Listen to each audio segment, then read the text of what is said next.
Assalamu alaikum students. Class 9th General Science class 9th. Today I am going to deliver the third lecture of the third chapter.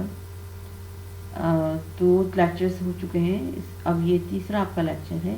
इसको अच्छी तरह से सुनिए, समझिए। और question इसका ये है कि what are enzyme, discuss their properties and types. आप ये क्वेश्चंस अपने रजिस्टर पे समझने के बाद आप उतारेंगे, ठीक है, और अपने जो डेज हैं उसमें चेकिंग के लिए लेकर आएंगे।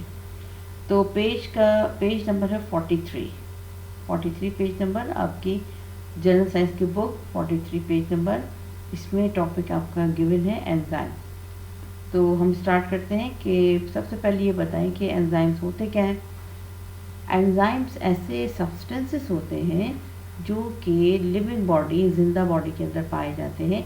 इनका काम ये होता है कि ये किसी डिफरेंट जो केमिकल रिएक्शंस हो रहे होते हैं हमारी बॉडी के अंदर, तो वो किसी को रोकते हैं, किसी को तेज़ कर देते हैं और किसी को रेगुलेट करते हैं डिफरेंट बॉडी में केमिकल रिएक्शंस को। Actually enzymes are known as the body catalyst, living catalyst। अब कैटलिस्टिक लेबॉर्ट्री में, केमिकल लेबॉर्ट्री में कैटलिस्ट का ये काम होता है कि ये जो डिफरेंट केमिकल रिएक्शंस होते हैं उनको तेज़ कर देते हैं, फास्ट कर देते हैं, और ख़ुद प्रोडक्ट का हिस्सा नहीं बनते, खुद एज इट इज़ रहते हैं, लेकिन रिएक्शन पे, केमिकल रिएक्शंस पे उस पर असरअंदाज होते हैं, उनको तेज़ करते हैं या रोकते हैं या रेगुलेट करते हैं, जैसे एज़ पर डिमांड, ठीक है। अच्छा, इसी लिहाज से ये बॉडी के अंदर जो कैटलिस्ट का फंक्शन होता है वो कौन करता है? Enzymes. So enzymes are also known as the body catalyst. Actually ये प्रोटीन के बने हुए होते हैं। एंजाइम्स आर प्रोटीन, स्ट्रक्चर्स का प्रोटीन है, और ये जो है living complex, large complex protein पर मुश्तमिल होता है, ठीक है। अच्छा, अब देखिए क्या लिखा है, एंजाइम्स क्या होते हैं। Enzymes are very large complex protein compounds which are produced by the living cells. They act as catalyst. They start, stop and regulate chemical changes, but they are not part of that product. खुद उस product का हिस्सा नहीं बनते, वो खुद as it is रहते हैं, ठीक है। अब एंजाइम्स की प्रॉपर्टीज़ क्या क्या हैं। तो एंजाइम्स का सबसे बहुत इम्पॉर्टेंट फंक्शन है डाइजेशन के प्रोसेस में। जो हम फूड खाते हैं उसको हज़म करना और उसको खून का हिस्सा बनाना, पार्ट ऑफ द ब्लड बनाना, ये काम भी कौन करता है? एंजाइम्स करता है, ठीक है। दूसरी प्रॉपर्टी ये कि एंजाइम्स जो है वो प्रोटीन के बने होते हैं, ये प्रोटीन बॉडी होते हैं एंजाइम्स। अच्छा, ये सिर्फ enzymes affect only one type of chemical reaction. अच्छा, एंजाइम्स एक तरह के केमिकल रिएक्शन, या तो वो ब्रेकिंग डाउन रिएक्शन करेगा या तो वो बिल्डिंग अप रिएक्शन में पार्टिसिपेट करेगा। एक एंजाइम हर एक में नहीं कर सकता पार्टिसिपेट, इसके लिए डिफरेंट एंजाइम्स होते हैं। रेगुलेट करेगा, ये स्टॉप करेगा, तो ये सारे डिफरेंट जो कैटेगरीज हो जाती हैं ना रिएक्शंस के, ब्रेकिंग अप है, बिल्डिंग अप है, तो इन सब के लिए डिफरेंट एंजाइम्स होते हैं। एक ही एंजाइम सब में नहीं काम करता। अच्छा, गर्मी से, हीट से एंजाइम्स डिस्ट्रॉय हो जाते हैं। Enzymes are destroyed by heat. An enzyme is a biological catalyst and they are vitally important living system।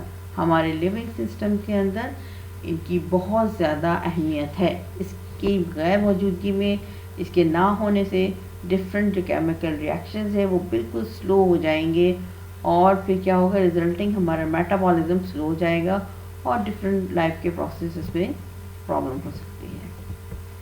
अच्छा, टाइप्स ऑफ एंजाइम्स, जैसे एंजाइम्स के मैंने आपसे बताया कि कुछ एंजाइम्स बिल्डिंग अप के प्रोसेस में काम आते हैं, कुछ जो है वो ब्रेकिंग डाउन के प्रोसेस में काम आते हैं। तो enzymes are of many types. The most common enzyme are digestive enzyme. सबसे कॉमन एंजाइम जो हमारी डाइजेशन में पार्टिसिपेट करता है वो डाइजेस्टिव एंजाइम्स कहलाते हैं। अच्छा, ये हमारी फूड चेन में जो डाइजेस्टिव सिस्टम होता है उसमें ये हेल्प करते हैं। इनको 3 हिस्सों में डिवाइड किया गया है। नंबर 1 एमाइलोटिक, ये क्या करता है, कार्बोहाइड्रेट पर एक्ट करता है और उसको एक सिंगल मॉलिक्यूल ग्लूकोज में कन्वर्ट कर देता है।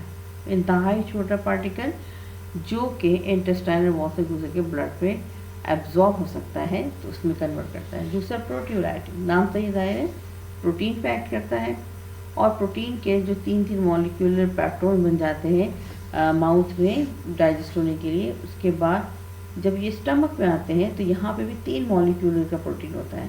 मकसद एक सिंगल मॉलिक्यूल पर कन्वर्ट करना है। तो ये प्रोटीलाइटिक एंजाइम जो होते हैं प्रोटीन को तोड़कर उसको सिंगल मॉलिक्यूल में कन्वर्ट कर देते हैं। लिपोलाइटिक ये क्या करता है, लिपिड, नाम से जाहिर है लिपिड, ये फैट को 2 हिस्सों में डिवाइड करता है। आप जानते हैं फैट जो है वो एक कॉम्प्लेक्स ऑर्गेनिक कंपाउंड है जो फैटी एसिड और ग्लिसरॉल से मिलकर बना है। तो ये जो ग्लिसरॉल है ये और फैटी एसिड मिलाकर फैट बनता है। तो ये एंजाइम लिपोलाइटिक फैट्स को ब्रेक डाउन करता है, फिर उसको फैट को तोड़ता है। ठीक है, तो ये डाइजेस्टिव एंजाइम्स के डिफरेंट टाइप्स हो गए।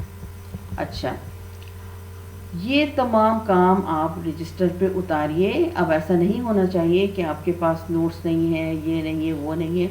आपके तमाम पीपीटी स्लाइड्स पे नोट्स मौजूद है। आपने अब मैं आपके लिए आसानी के लिए क्वेश्चन में कन्वर्ट करके दे रही हूँ ताकि आप कंफ्यूज ना हो और आप प्रॉपरली काम करें। तो रजिस्टर में ये काम करके आपके 3 लेक्चर्स हो जाएंगे। तो तीनों लेक्चर्स उतार के आप जो डे आपको अलॉटेड है, आई थिंक वेडनेसडे का दिन है 9 से 12, वहाँ लाएंगे और मुझे चेक करवाएंगे। Okay, thank you, Allah.